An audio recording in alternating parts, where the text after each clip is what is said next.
I've got three people to thank for this being a possibility. The first person is Keegan, who's an old friend and supporter of the channel.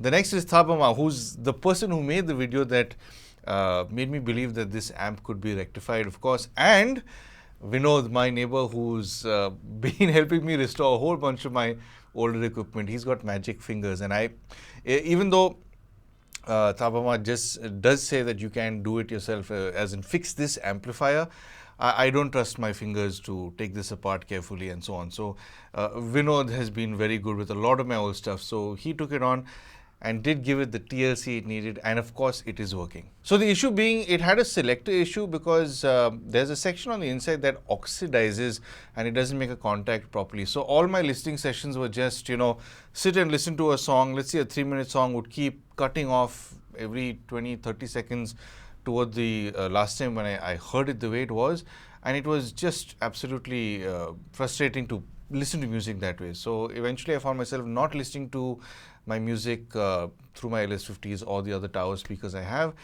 And thankfully, Keegan did send me this link, and very thankfully, Thabama had the same amp and the same issue. So it's a very good step-by-step process. In fact, if you yourself have one of these amps, or if you're planning on buying a second-hand one that has this very problem, this is a proper fix that sorts it out. Now, for how long this fix lasts, I don't know, because it will vary depending on the region you're living in. If it's very humid, it might oxidize faster.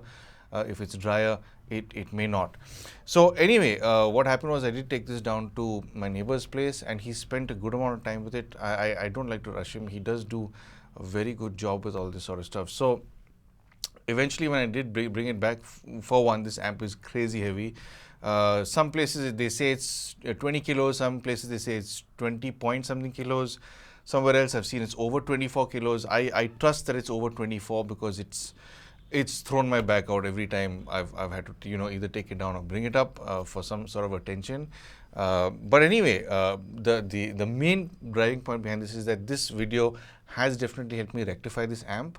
I will leave it down in the description below. In fact, if you want to know more about it, it makes no sense for me to elaborate because Thabamar himself has in fact broken it down. I'll leave that link down below as well. In fact, it's a beautiful pairing with my LS50s. The LS50s are known to be not very easy to drive with a lot of amps, and the pairing with these two is just spot on. I've never heard the LS50 sounding better than when it is paired with this amp, of course. No doubt newer stuff will be much better, but a lot of the newer stuff also, for that matter, things that are stupidly expensive have very similar numbers or specs to this amp, which is why even I would suggest, if you are planning on picking up something that's really powerful and has clean power at the same time, consider looking in the second-hand market, because this is certainly terrific value for money. Because even the quality control on this is absolutely top-notch. Like, I've not seen any new receivers or amps that have this level of quality. So yeah, I mean, there you have it. If you do want to pick up something like this, I would strongly recommend it. I myself have been, I've had this amp for the last at least 20 years. It came out in 2004. So yeah, it's just over 20 years old.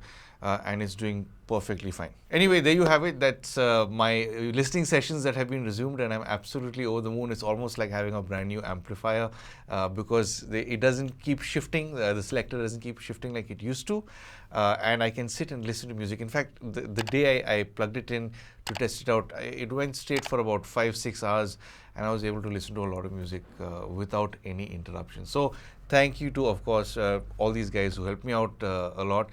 And of course, I would recommend this if you can find it in the second-hand market. And of course, if you would like to help support the channel, I'm sure you know exactly how to. But of course, thank you for tuning in for some sound advice.